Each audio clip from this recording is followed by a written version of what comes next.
Hello and welcome to the latest edition of Untitled Reviews. This time around we're taking a look at Cherry's new MX Board 1 keyboard. Now, a price of £80 is pretty well reasonably priced, but with competition rife from the likes of Razer and Logitech with their famed Black Widow line of keyboards, have the Germans got what it takes to stand up against those other manufacturers? On the front of the box we find a large Cherry logo complete with MX Board 1 lettering and other logos for high-speed technology, MX keys, and the fact it's designed by Cherry in Germany. And on the back of the box we find a large picture of the MX1 complete with wrist rest and more information on the MX keys that this keyboard uses and the high-speed technology, as well as another Cherry logo. And inside the box we find the keyboard along with the wrist rest, an instruction manual and some extra feet for the keyboard. Okay, so when it comes to the design of the MX1, it does borrow pretty heavily from the Razer Black Widow's rather iconic aggressive styling. But the sturdy plastic construction that this keyboard runs with is pretty second to none, and although a metal top plate may have been a nice addition, the plastic that this keyboard uses isn't so bad.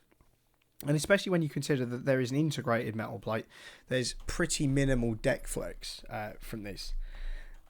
Especially from such a rather thick and pretty heavy keyboard.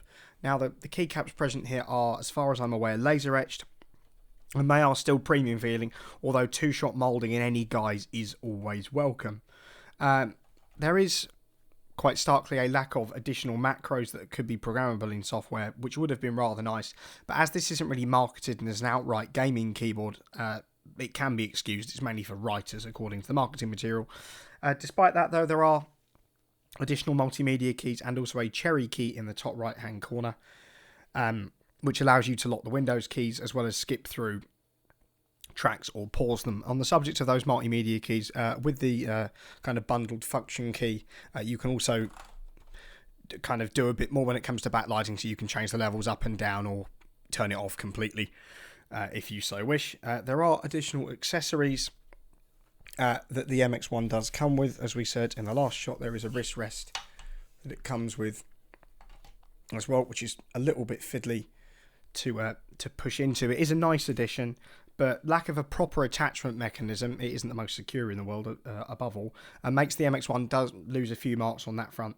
This is kind of especially stark when compared to its predecessor, the MX6, which had both an aluminium frame and a much more comfortable wrist rest. This is quite an abrasive plastic by the sounds of things, as well as more premium products like the Asus ROG Switchscope TKL Deluxe that we've also reviewed on this channel before, although the MX motif is also rather nice.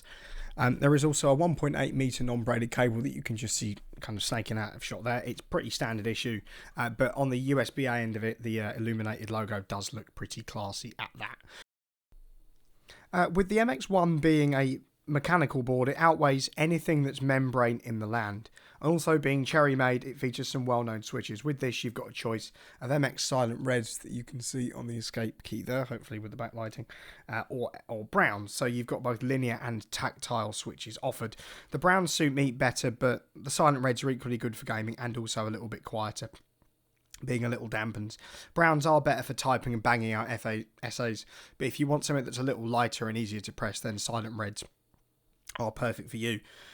Whilst this isn't specifically marketed as a gaming keyboard specifically, this does feature full N-key rollover and anti-ghosting, which are, pretty standard issue on more gaming keyboards, and so it's a nice addition here.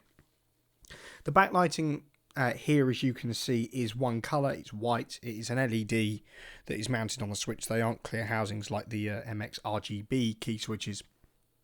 And it is a pretty nice contrast with the black keycaps here, an all black design. But those RGB fanboys will be disappointed. It's certainly not up to standards of Razer's Chroma lighting engine, but then again, it doesn't really have to be. In terms of software, there is a distinct lack of macros, but that is addressed with the Cherry key software that we've covered previously on the channel. I will leave a link to that software down in the description where you can have a look for it yourself, or in the top right hand corner.